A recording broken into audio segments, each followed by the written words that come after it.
ये जो बड़ा सा बॉक्स मेरे पास है वो तुम्हारा भी हो सकता है। Well, mud sense send me this huge box. तो चलो जल्दी से इस बॉक्स को खोलते हैं और पता लगाते हैं कि इसके अंदर क्या है। वेल, इसके अंदर मुझे और एक बॉक्स दिखाई दे रहा है। Tada!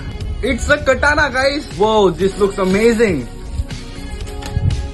Can you guys guess whose katana is this? The katana which I'm holding right now belongs to the legendary Hashira Rengoku. Guys, the quality of the katana is amazing. और ये दिखने में भी बिल्कुल रियल लगती है। This was not the only thing guys. इस कटाने के साथ मुझे ये भी मिला है। मुझे हमेशा से एक एक्शन फिगर चाहिए था और थैंक यू मड सेंसे ये मुझे भेजने के लिए।